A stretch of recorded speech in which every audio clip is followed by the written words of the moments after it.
Before our welcome this morning, we'll ask our deacons to come up for our first offering. For those visiting us, our first offering is for the place that we worship in, and we thank you for your generous offering.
Happy Sabbath, church family.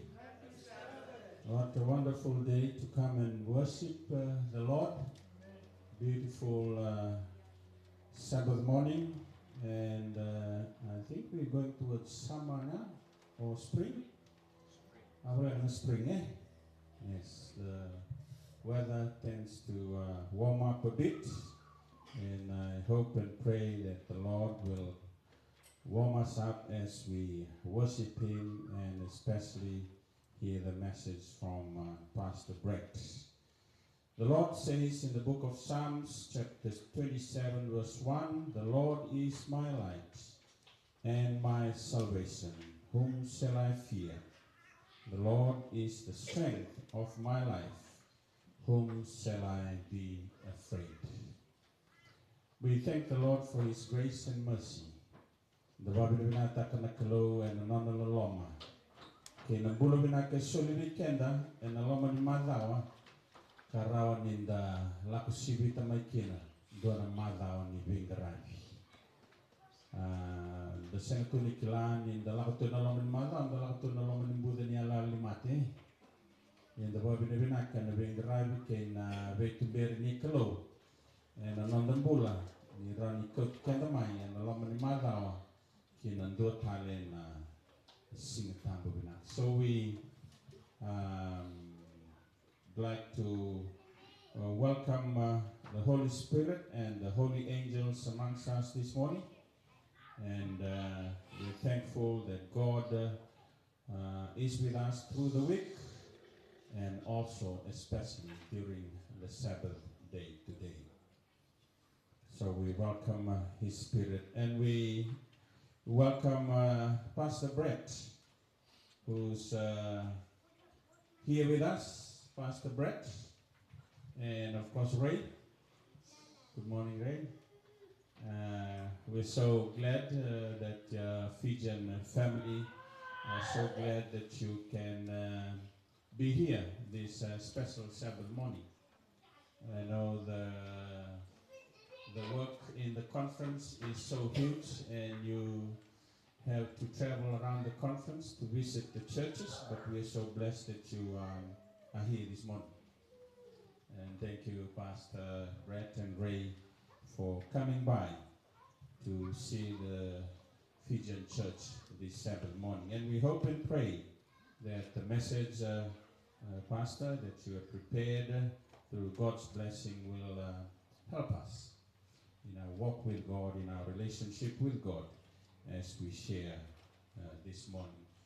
A couple of times, Pastor Brett has been with us in the past, and he's a difficult man to secure a date for him to come.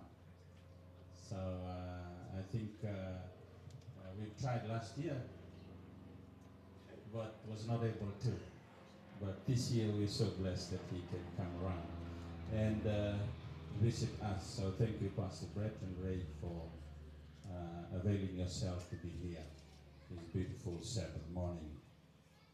And with that, there are also a few visitors who are visiting us this beautiful Sabbath. Eleni is here. Lenny, welcome. Welcome, Lenny.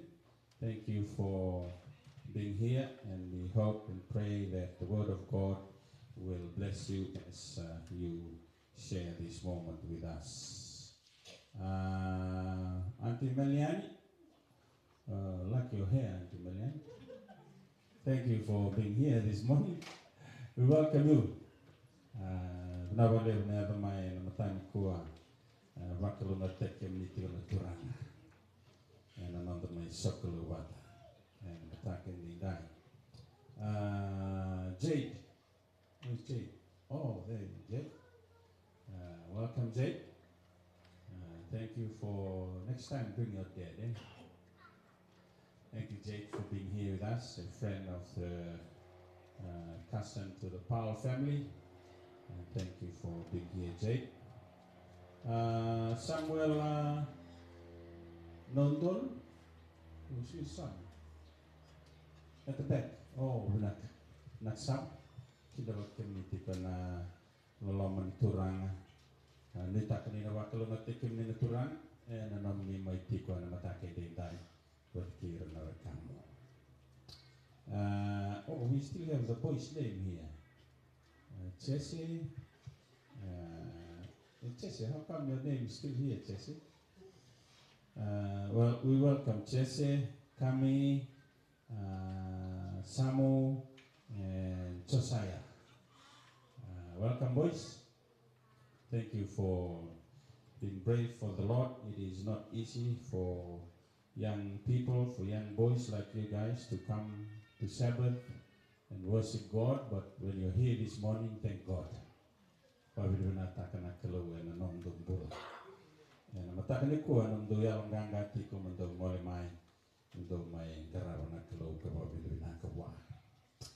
And not only that, we welcome our pastoral families who are here with us.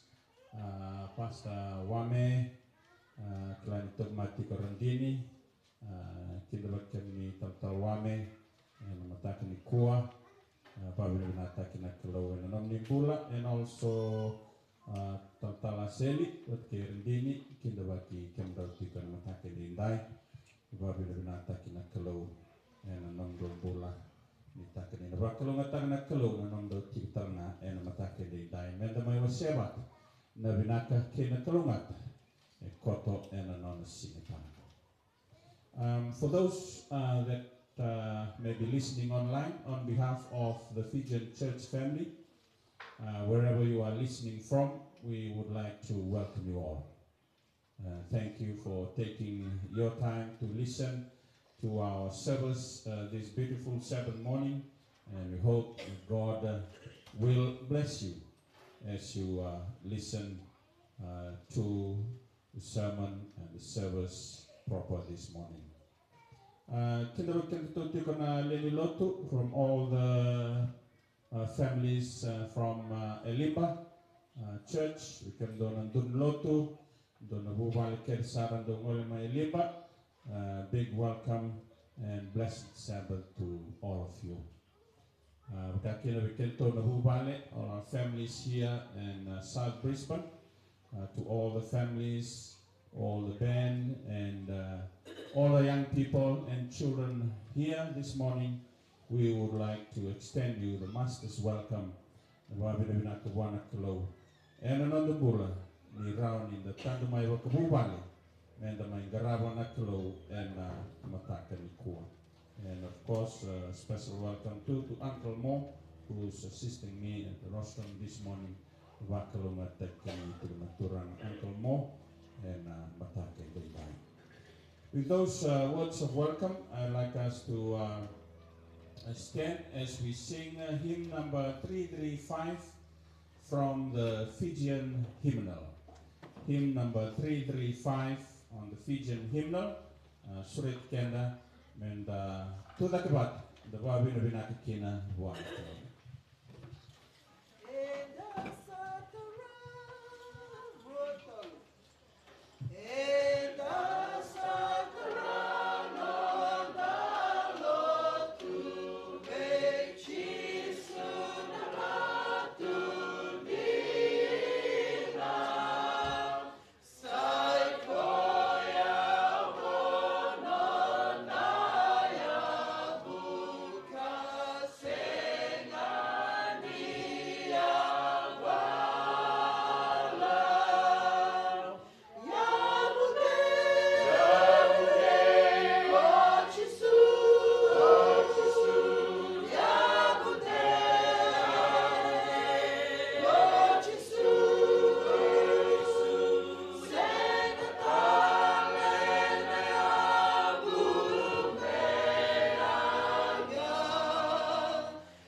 Heavenly Father, we are so thankful once again for your endless love and your endless mercy and your forever providence for each and every one of us. Father, we come to your house, to your holy temple this morning with hearts of gratitude and for all that you have done for each and every one of us, that we will be able to be here again on your Sabbath day.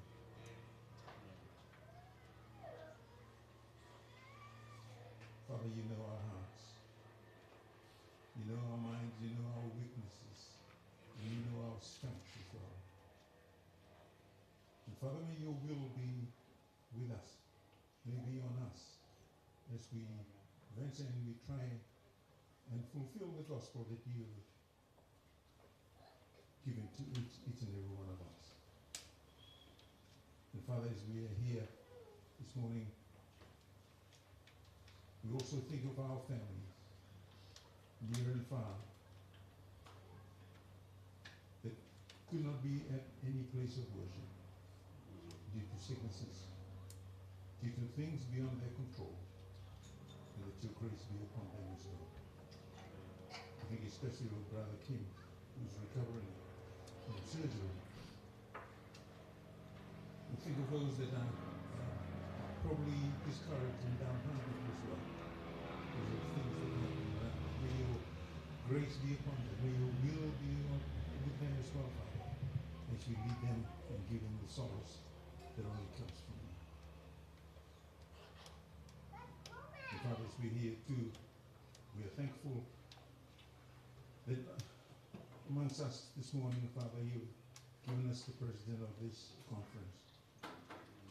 And for the words that he has, that you prepared through him, Father, that you will speak to him and speak through him, Father, that we, the listeners, will be blessed and we be ready for when thou comes. We never will live in a moment, we never will live in a moment, we will go taki. We never will live in a moment, we will go taki na veka kesa. Na rauti na mbula, ni kong mbula. Hindi stigo sona tagmati, hindi tigo sona mulilay, kurang din sa tao na kananong din bulayan din sa. Ano naman yung nabikimberi, naman labit yung nabikakilin ko. Kurang makimibaro ito nga, isang gano'n na naman sa.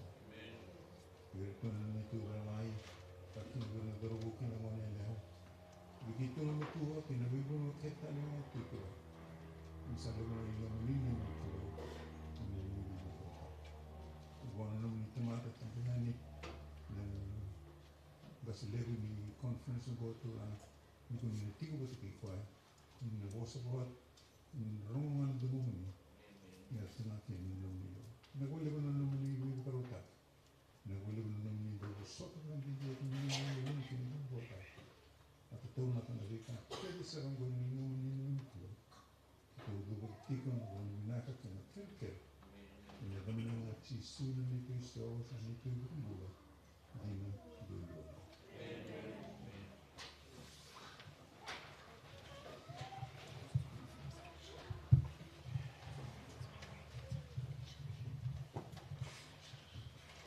This is time for a young one, for our children.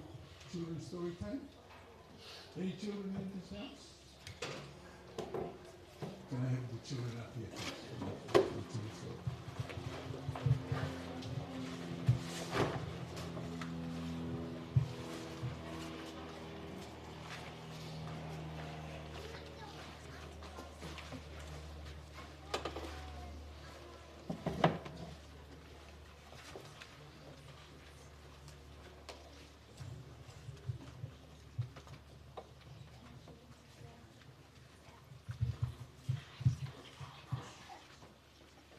Happy Sabbath, children.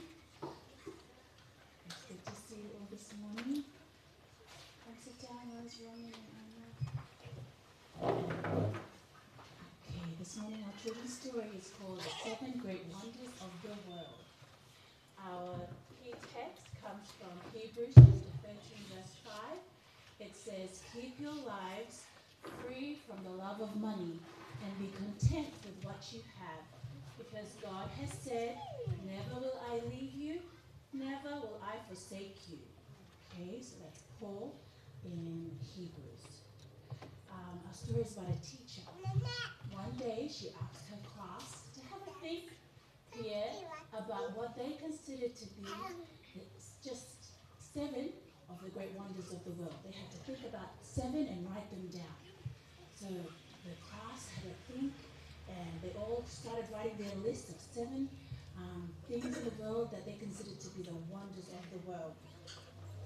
And when the teacher got their answers back, this is the top ones that she got. So the students, most of them said that the Great Pyramids of Egypt was pretty spectacular and was up there as one of the 7 greatest wonders of the world.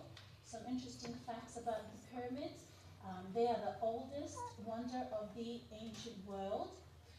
The construction time took 20 years, and it is built of 2.3 million stone blocks. I think that's a lot of stone blocks. What do you reckon? And it is the largest man-made structure. It was the largest man-made structure for 3,800 years. Okay, let's have a look at the second one. The Taj Mahal. Who knows what country this can be found in? India, that's right, Jojo. So the Taj Mahal, the man that designed it, Shah Jahan, was inspired to build this building when he was grieving his wife's death. There's 28 types of jewels that are set in the marble inside this magnificent palace, maybe I can say. It took 22 years to construct, and it cost approximately 32 million rupees. And lastly, there's replicas of the Taj Mahal that exist in Bangladesh and Dubai. Okay, so that was the second most popular answer that the students gave to their teacher. This is the third, the Grand Canyon. Which country can the Grand Canyon be found in? United States, that's right, Elaine. So the Grand Canyon National Park is bigger than the entire state of Rhode Island. It is, the Hopi tribe consider the Grand Canyon a gateway to the afterlife. So it has great spiritual significance for this particular tribe in America. And the temperatures vary greatly within the canyon. So from its highest point to its lowest point, it can vary about 25 degrees, the temperature. Okay, the fourth, I think we're up to, is the Panama Canal.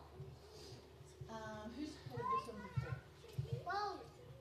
Yeah, this is where big ships pass through. Every year, about 15,000 ships pass through the Panama Canal. So ships can cross from one ocean to the other. It's like a water bridge. It's pretty spectacular if you watch a video on it explaining how ships pass through this canal. Yes, over. The canal is over 100 years old. It is a shortcut between the Atlantic and Pacific Oceans. And building the canal, it cost 25,000 lives. So, okay, next wonder of the world is the Empire State Building. Who knows which city in America you can find the Empire State Building? Yes, in the United States. Which city? New York, that's right. It's considered to be the most photographed building in the world, so people love to take photos of it. It was constructed during a race to create the world's tallest building.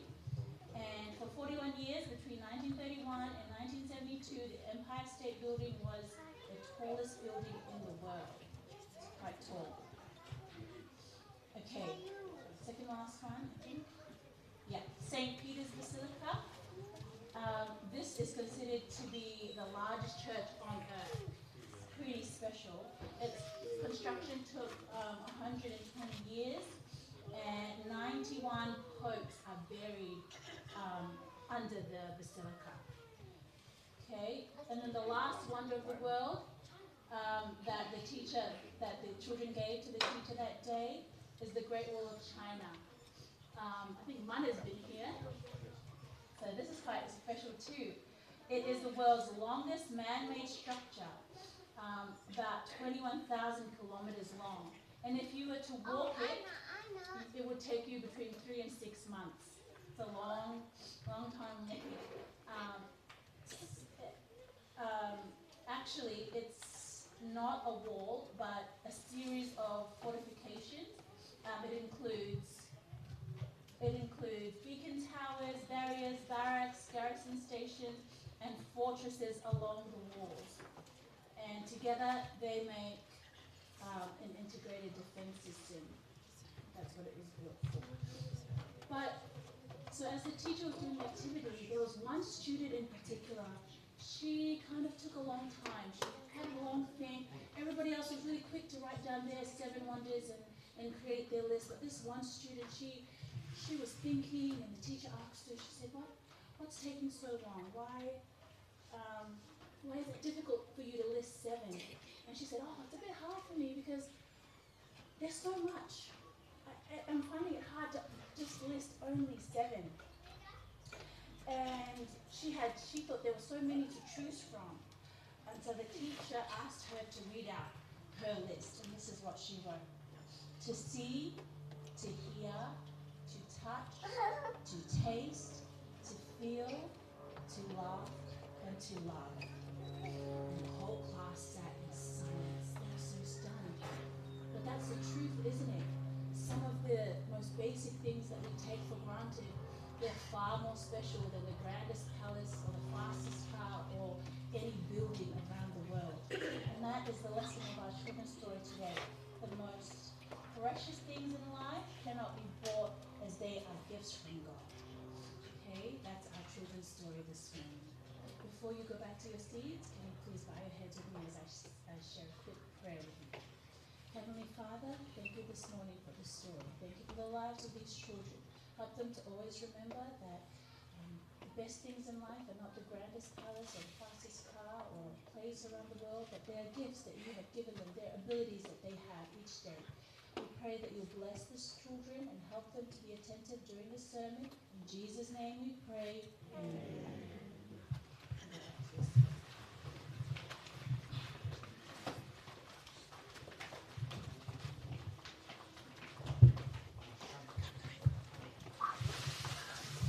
Thank you, Leo, for the children's story. Thank you, children. We'll ask again our deacons to come and collect our tithes and our offerings. Okay.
Father in heaven, we thank you for the many blessings you give us each and every day, and for the privilege we have as a part of our worship to return our tithes and offerings to you. We pray that you will bless them abundantly to your service in Jesus' name. Amen.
I've been sitting there, don't you love technology? I don't know why it decided it wouldn't work all of a sudden. I've been sitting there playing with it, trying to make it happen. But anyway, we will worship God and we'll share His word whether we have pictures or not.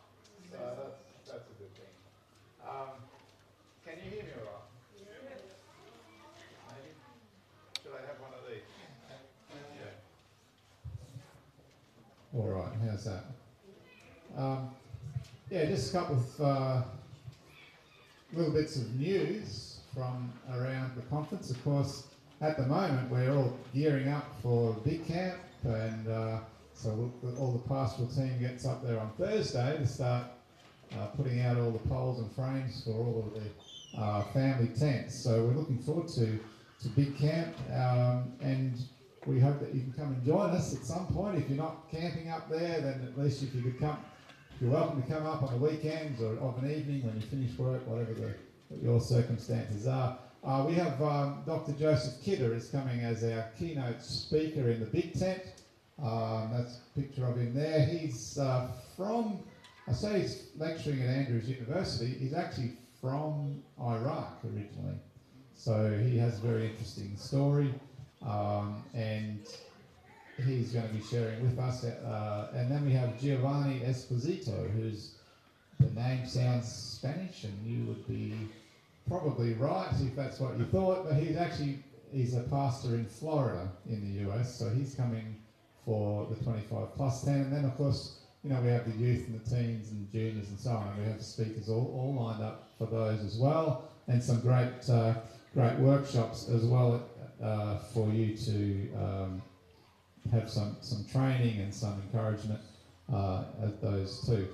As a church, I always share our mission statement before I preach, before we start our worship, because we have to be reminded constantly why we do what we do as a church and as a denomination. So this is our worldwide mission statement, and it is that we would make disciples of Jesus Christ who live as His loving witnesses and proclaim to all people the everlasting gospel of the three angels' messages in preparation for His soon return.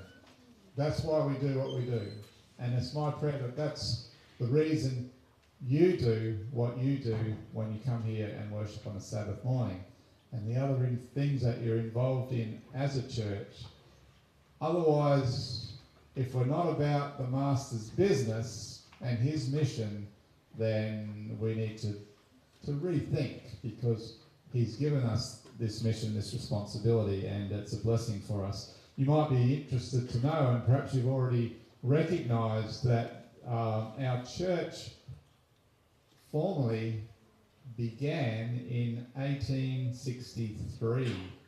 Does anyone know what month of the year in 1863 the Seventh-day Adventist Church officially formed? Well, we're going to have a bit of a guess here by the sound of it. Does anyone actually know for sure? So it was in May.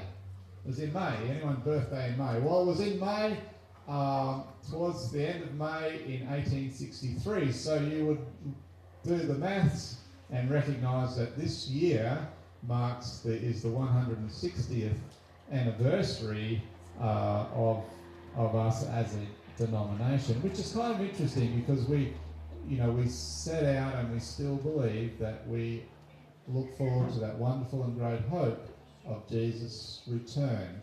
So the fact that we're still here is not really something we celebrate as such. We keep working and praying and getting about God's business of mission so that He can return. There's some challenges in mission around the world. We say this gospel of the kingdom will be preached in all the world as a witness to all nations, and then the end shall come.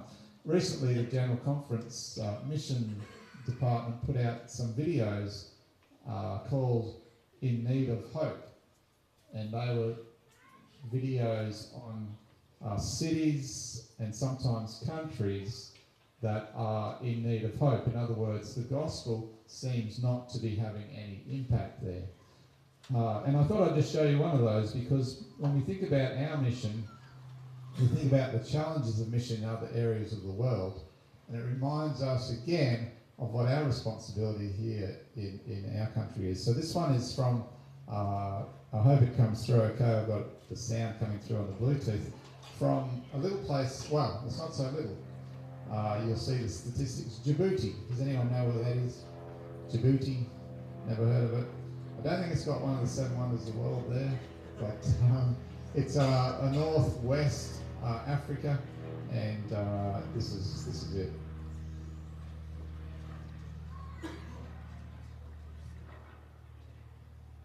Oh, I'll just start it again. Hang on a sec.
Djibouti, over 1 million people, and mostly Muslim, and when it's quite sobering when you see the number of Seventh-day Adventists in Djibouti. It's big fat 0. And they have those videos from various places around the world, and of course the challenge is they're asking is what can we do? And they're looking for people, volunteers that might go to these places and help set up something whereby God's word can be shared and spread in very difficult circumstances. Did you know that I think it was in the 1040 window, Gary Krause from the General Conference was saying that if we had the same percentage of churches to people as some of those countries do, I think it was that entire 1040 window, we would have one church in Australia. That's it. One church. Interesting, isn't it? We've got hundreds of churches. And I just wanted to... So how are we going here in our backyard, our part of the world? So the South Queensland Conference there is in that shaded area right up to Longreach in the west, Yeppoon in the north east. And in that area we've got 86 churches and 13 companies. And then there's about a dozen groups. Of course, the church companies are the first recognised status in the way our denomination works. But there you are, which is why, Georgie, it's hard to get me to come and preach because I'm trying to visit all of these. And it's interesting visiting around and hearing news of the way God is blessing and the stories of witness that we have. And right around the conference, nearly every Sabbath we have a baptism. This one was up in Rockhampton, two baptisms from Rockhampton. This one from Eden's Landing, not so far, further south of here. Hinkler, up in Bundaberg. The Spanish Church at Morningside. Karoi Church up there, not too far from Noosa. And so we have now 12,988 members. And I think once the online recording includes some of the recent baptisms, did my sound just disappear? Anyway, when we include some of the recent baptisms, we will just have reached the 13,000 mark. So that's quite a milestone. They say 13 is an unlucky number, but I think it's a great number when we're talking about people joining the church. So our membership, that's our graph. Last year we had 197 baptisms around the conference. The previous year we'd had 295, so it wasn't such a great year. And of course, if you went back to 2020, right around the world, 2020 was a bad year for obvious reasons with COVID and the pandemic. So we only had 106 baptisms here. So we have this aspirational figure that as a conference we will reach 400 baptisms every year and beyond by the power of the Spirit. So we're working towards that, and by God's grace we hope that that's what we can actually achieve. So we look for the contribution of each church and each company and each group towards fulfilling the mission that Christ has called us to.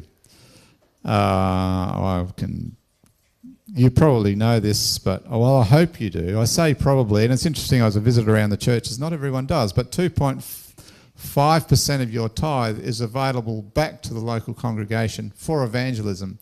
And we add another 1% of tithe that we collect for evangelistic purposes as well, and that will subsidise further evangelism around the conference. And when we did this, we put this in place just a few years ago. We increased the evangelism subsidy available to churches from about 170 to now around about $500,000, which when you talk about it in percentages, it doesn't sound a lot. But bear in mind, our whole pastoral team right around the conference is supported through tithe, and that's all for evangelism. So we are trying to resource our churches so that they can be about God's business, and we can't use money as an excuse. I mean, if there was no money at all, it wouldn't stop God's word going forward. But we are trying to resource churches so that they can be effective in their mission. All right, that's my little bit of news. I could spend the whole time talking about news from around the conference. Now to the Word of God. And the sermon title this morning is Jesus' Favourite Song. Interesting title, and normally I don't make too much out of a title, but again this morning I said to my son, who asked me about my sermon today, I said my sermon title is Jesus' Favourite Song. And he said exactly what you're thinking. How do you know? He said the Bible doesn't say that he had a favourite song. It doesn't even tell us that he sang any songs. And I said, yeah, don't you worry about that, son. I'm backing myself. I know from my study of Scripture what Jesus' favourite song is. When I first discovered this, I was in my study doing my devotions for the morning and reading on a particular theme, and I had this light bulb moment which got me really excited. I thought, I've discovered Jesus' favourite song. Now, my grandkids often ask me the question, Papa, what's your favourite colour? Or sometimes they'll say, what's your favourite animal? They haven't yet asked me what my favourite song is. But it's a little bit like in childlike wonder. When we follow Jesus, we try and learn more about him. We try and model our lives after his. That's what it means to be a disciple. And when I figured out what Jesus' favourite song was, I got really excited. Now, Sonny, if I was to ask you, what do you think Jesus' favourite song would be? What you would probably do is you would pick your favourite, right? And you would say, I could ask you, but I won't put you on the spot. But you might say, for example, Amazing Grace, that's my favourite song, therefore, okay, that'll be Jesus' favourite song. But you'd be totally on the wrong track. Because if Jesus was going to sing a song, what would he sing? This part is not a trick question. The rest of it gets a little bit tricky, but this is not a trick question. If Jesus was singing a song at all, what would he have been singing? Now, you had the Fijian hymn book here, and my brother said, "What's your Fijian like?" And he pointed it at me, and it all looked like, well, we say double Dutch, but, I don't even know what. But, yeah. But Jesus had a hymn book. What was it?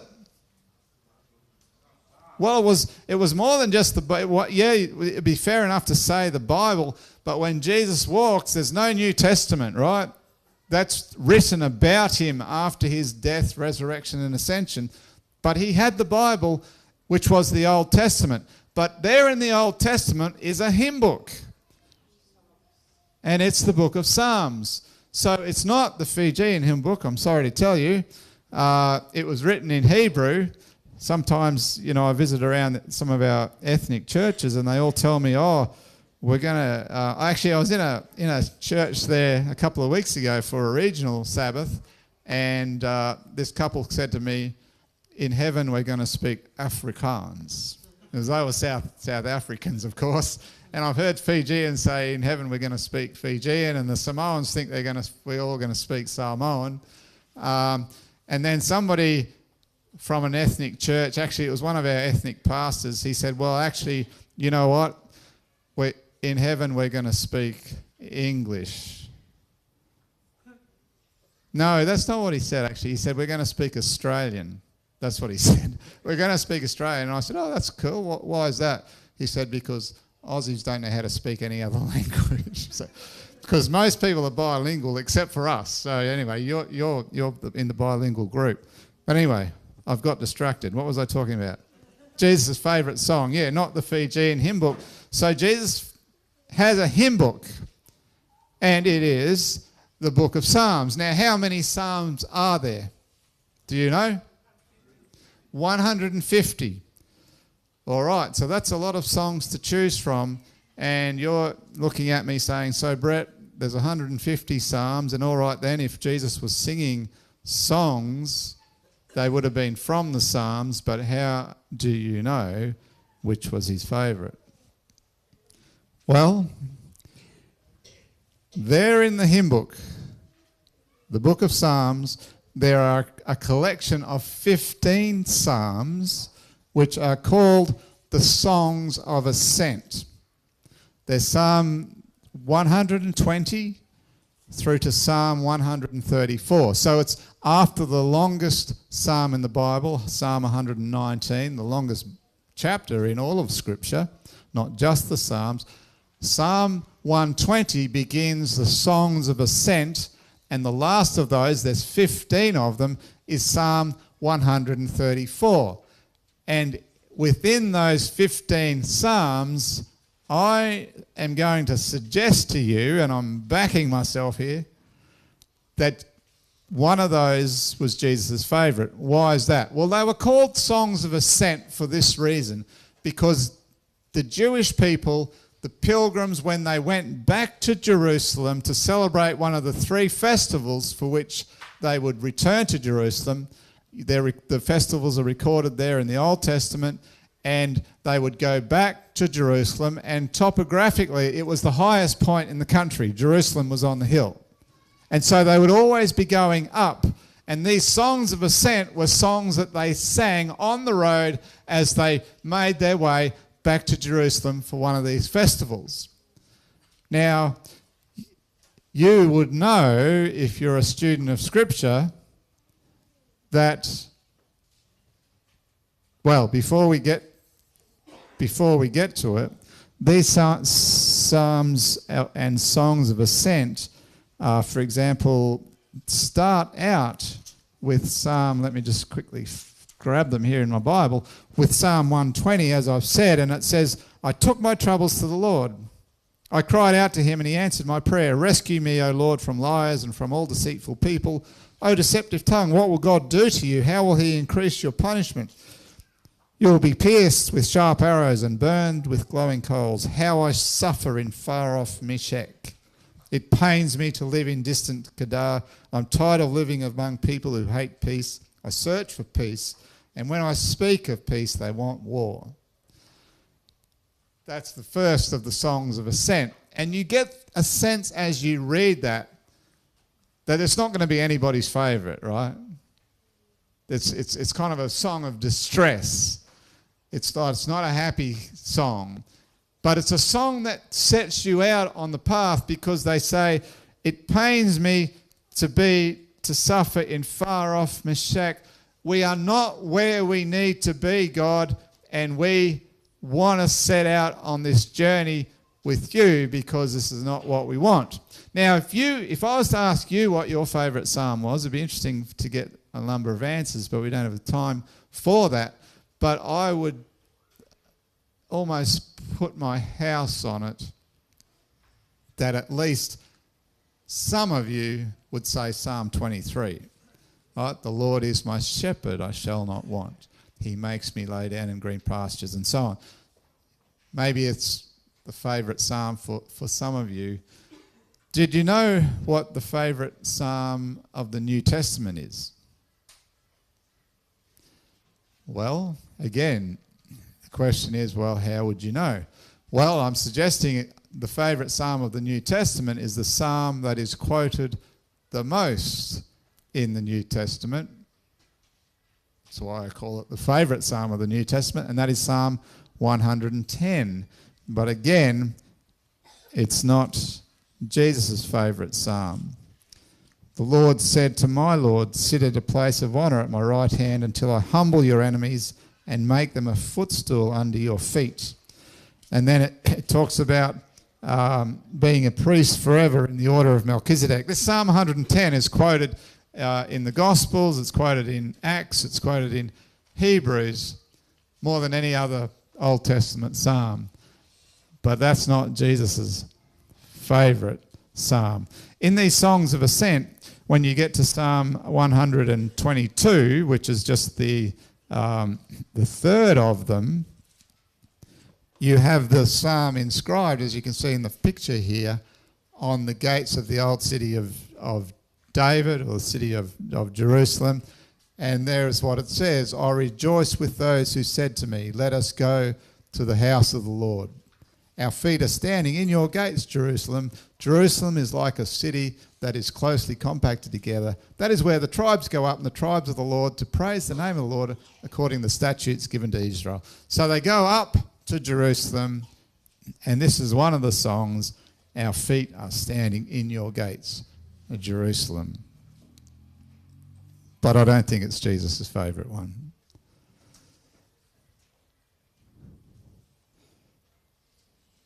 Luke chapter 2. Now you've got to get these links, because otherwise you're going to walk out of here and say, Pastor Brett, he's lost the plot. He's talking about Jesus. But you get this link. In Luke chapter 2, what does it say? It says this: every year Jesus' parents went to Jerusalem for the festival of the Passover. When he was 12 years old, they went up to the festival according to the custom. In other words, Jesus, the boy Jesus, has been going up to Jerusalem for 12 years at this point. And as they go up to Jerusalem, what do they sing? They sing the songs of ascent. And so I'm suggesting that Jesus would develop one of these childhood songs for the road. You know, we still sing when we travel, do we? Does anyone sing in the car? You know, or if you don't sing, you turn the radio on and you have it playing, singing for you, which is normally what I do, because unlike most of you, I can't really sing. So, but it's songs for the road, and you turn these songs on, or you sing them, or you know, and it helps you pass the time for the journey. Well, Jesus as a child is going up to Jerusalem with his parents, and as the Jewish people would do, they're singing the songs of ascent. So which one is his favourite?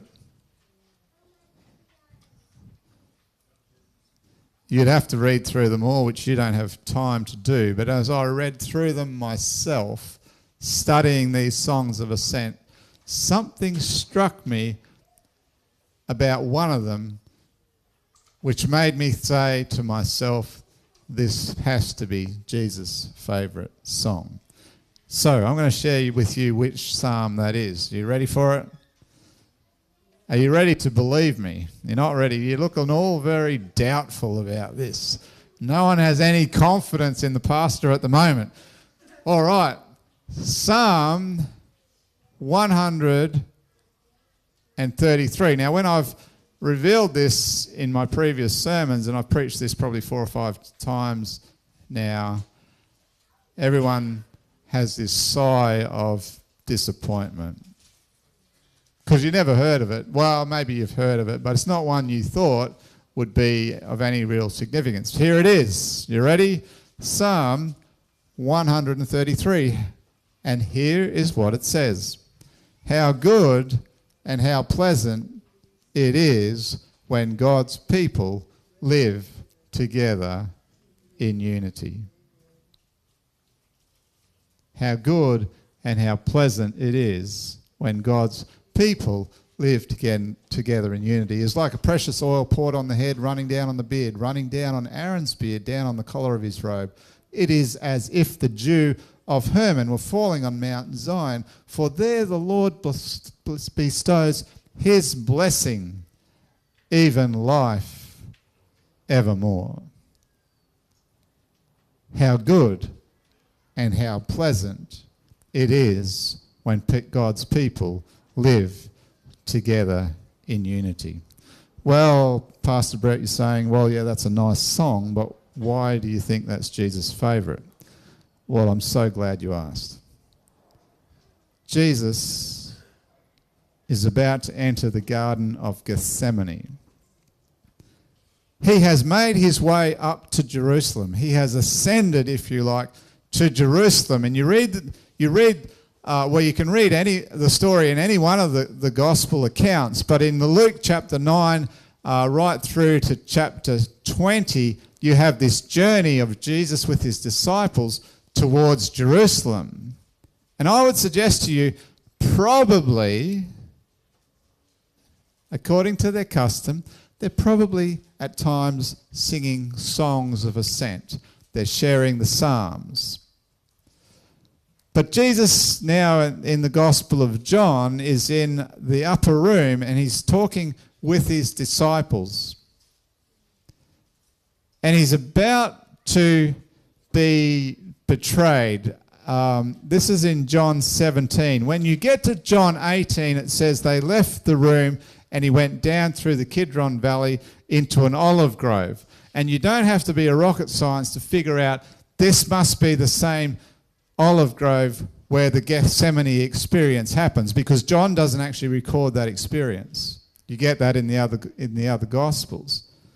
So here is Jesus in the upper room, and there he prays what we call a high priestly prayer. You know, sometimes we talk about the Lord's Prayer. The Lord's Prayer that we usually refer to, our Father which art in heaven, hallowed be thy name, is not the Lord's Prayer. What he prays in John 17 is the Lord's Prayer, because this is his earnest and sincere prayer. The Lord's Prayer that we refer to is not something that Jesus prayed. And you would understand that if I say, for example, as part of that prayer is, forgive us our debts as we forgive, or forgive us our trespasses as we forgive those who trespass against us. Did Jesus ever pray that? Did he ever pray for forgiveness? Why not? No, he didn't need to. He didn't sin. He was without sin. So he's not saying, this is my prayer. We call it the Lord's Prayer. He's saying, no, this is your prayer. This is what you need to pray. Forgive us our trespasses as we forgive those who trespass against us. But here in John 17, he prays his prayer. And he prays for his disciples, and he prays for you, and he prays for me. Those that would believe through their word and through their testimony. And that's all of us here today. And there, as he prays that prayer, it's the last recorded prayer before his crucifixion. a critical point in his life, guess what he does? He comes back to the theme of Psalm 133, which is why I'm saying I reckon this is his favourite song. Well, where does he do that? In John 17, verse 21 and 23, this is what he says. I pray that they will be one, just as you and I are one. As you are in me, Father, and I am in you, may they be in us, so that the world will believe you sent me. I have given them, it says, the glory you gave me, so that they may be one as we are one. May they experience such perfect unity that the world will know you sent me and that you have loved them as much as you love me. Do you get the connection?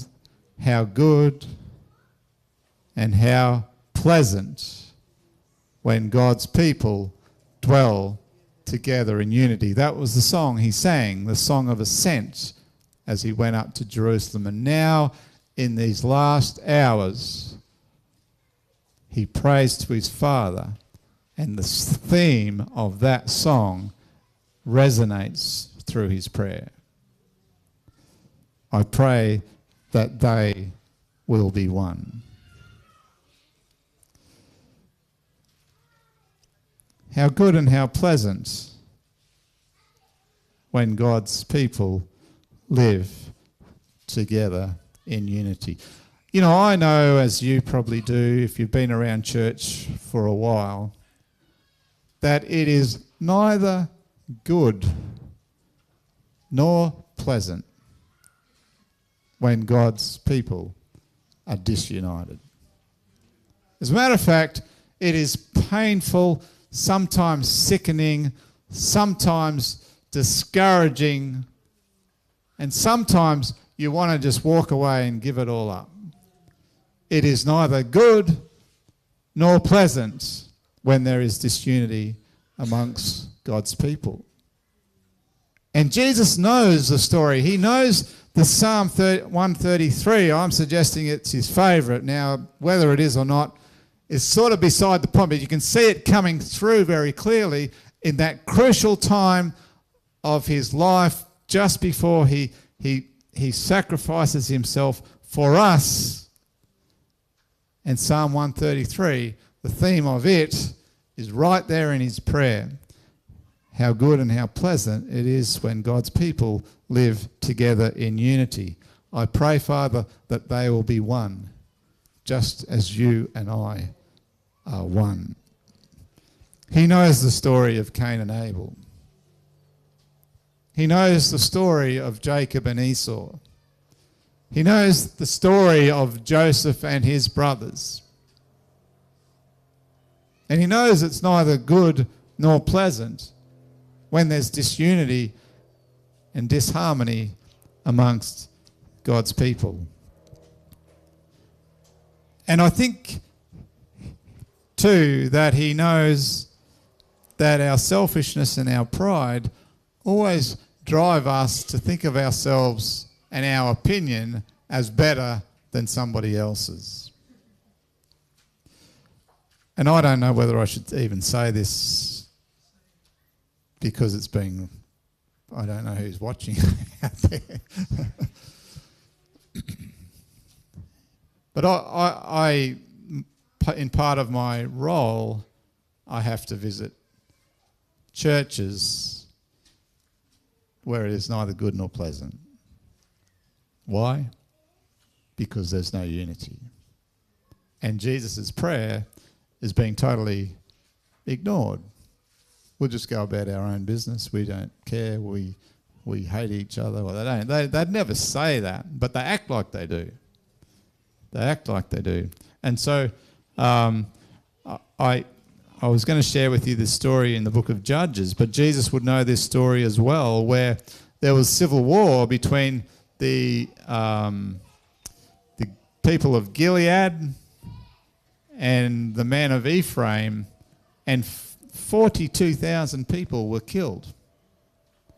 This battle between people that really were God's people. 42,000.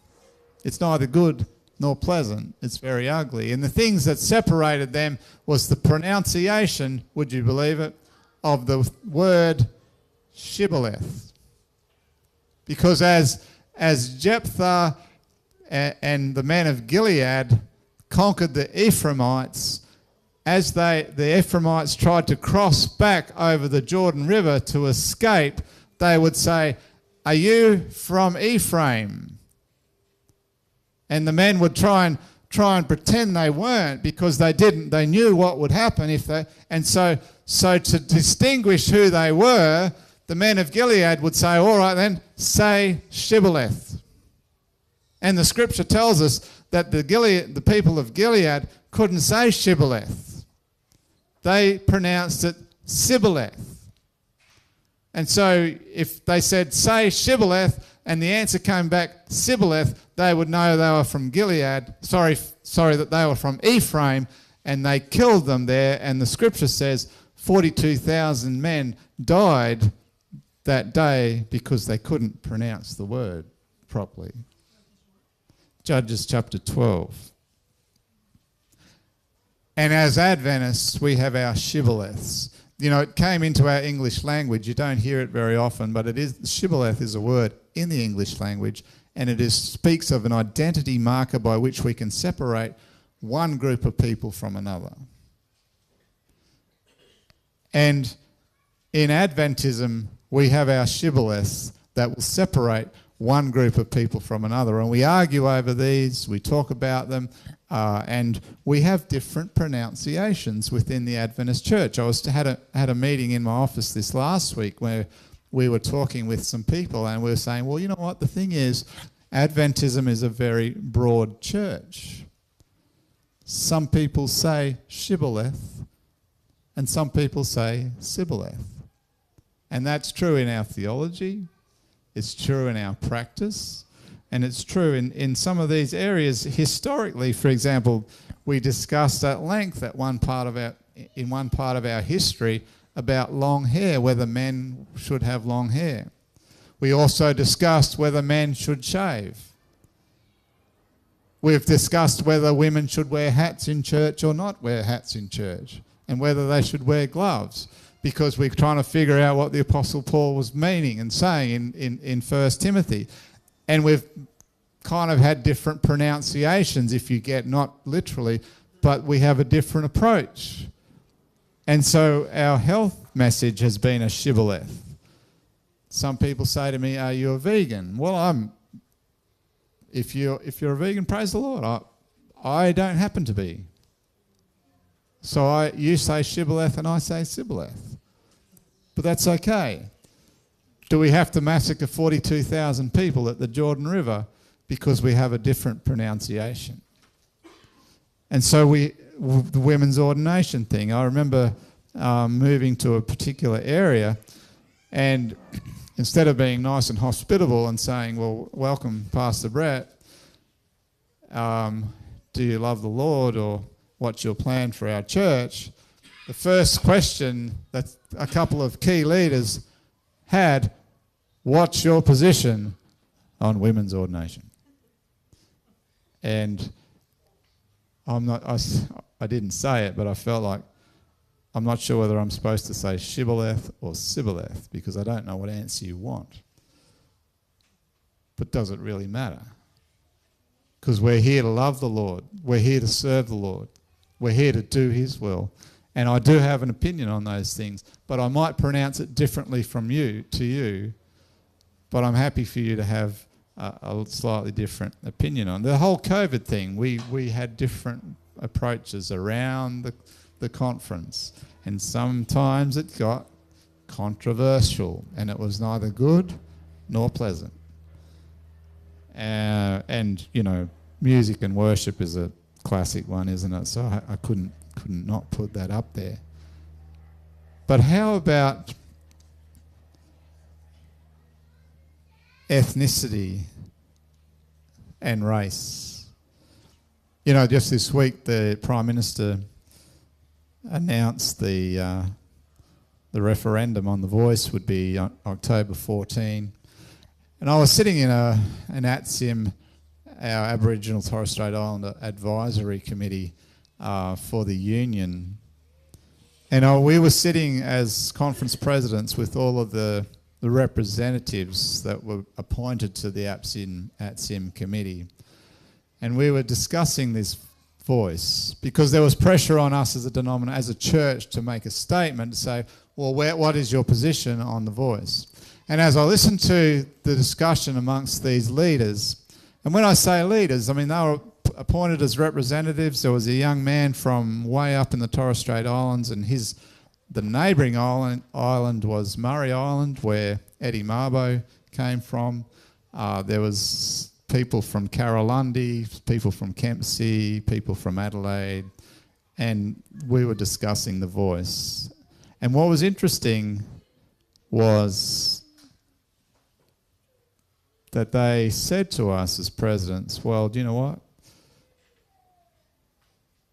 Whatever happens in the vote of the voice, we have work to do to get rid of racism in our church. And they shared painful stories about racism within our own congregations.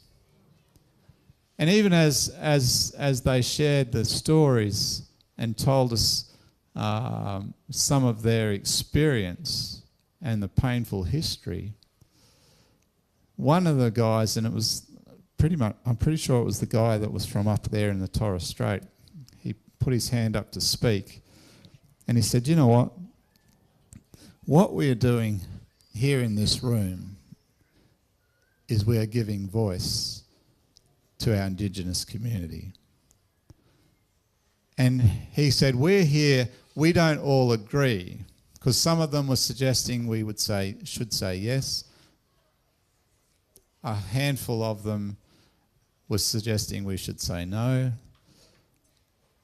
And they were passionate about, but all of them wanted a better outcome for their own people. But he said, as he put up his hand to speak, what I see happening here in this room is that we are having a voice. And we're sharing with you as our church leaders what it is we think we can do better to spread the gospel to our people. And we're listening. And this is a model for what we think would be good for us as a nation. And then he said this, we disagree here in this room. But what is such a blessing to me is that it is good and it is pleasant when God's people dwell together in unity. Now, he didn't quote the psalm. I'm quoting it, but that's what he said. He said it is good and it's pleasant to be here, despite our differences and our disagreements, to have a unity at the cross of Jesus. And I was going to show you a couple of other pictures of that. That's the meeting room. There they are. I'm going to skip through. Ephesians, we've been studying our lesson on it. For Christ himself brought peace to us.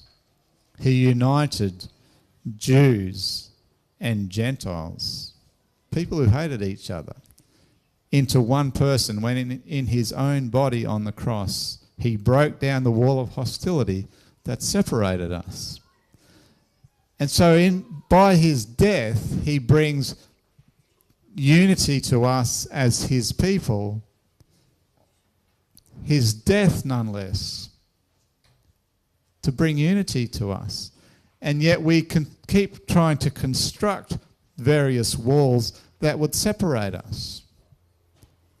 And it's not in harmony with God's will nor his prayer. Ellen White says this, never forget that you are either servants of Jesus Christ, working strenuously for the unity of believers which Christ prayed might exist, or you're working against this unity and against Christ. And then later she says, It is the purpose of God that his children shall blend in unity. Do they not expect to live it together in the same heaven? Those who refuse to work in harmony greatly dishonour God. It's Jesus' favourite song. How good and how pleasant when God's people live together in unity. You know, that's why we've had this slogan as a conference. And I'll just finish with this and one more verse. We've had this slogan, shaping for mission. And if you look at the picture there, you'll see pieces of a puzzle coming together. And when they come together, what do you see? What would you see? It's probably a little bit hard for you to pick it out on the screen there. But what you would see is the face of Jesus Christ. And it's based really on Ephesians 4 and verse 13. This will continue, and it talks about the unity. This will continue until we come to such unity in our faith and knowledge of God's Son that we will be mature in the Lord, measuring up to the full and complete standard of Christ. When we have that unity, we reflect Christ well to the world. So, as Ephesians tells us, and Paul, make every effort to keep yourselves united in the Spirit, binding yourselves together with peace. Well,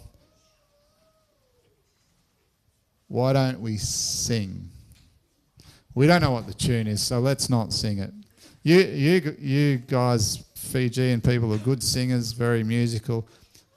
One day you should put some music to this psalm. But let's say it together. Jesus' favourite song, and I'm going to read the fine print, and if you would read as a responsive reading the bold print, and we'll finish with this psalm. How good and how pleasant it is when God's people live together in unity.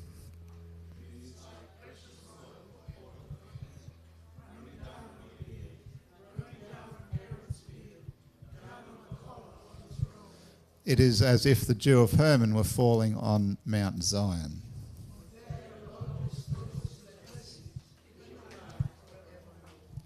May God bless us as we live in harmony and unity according to his will. Amen.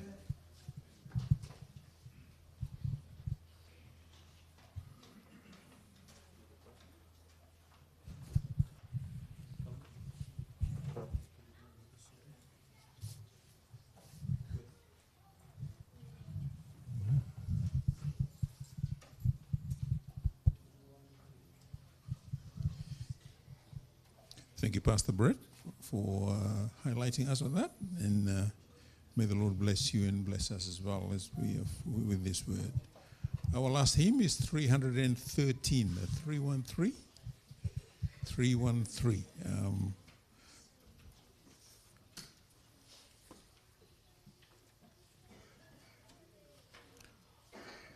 Korota leinga koea, Jerusalem bo, sana senga maikea, Nabuto Nibongi. Can we be upstanding for the final hymn, please?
Father, we sing your praises because you sent your Son, Jesus, to die for us.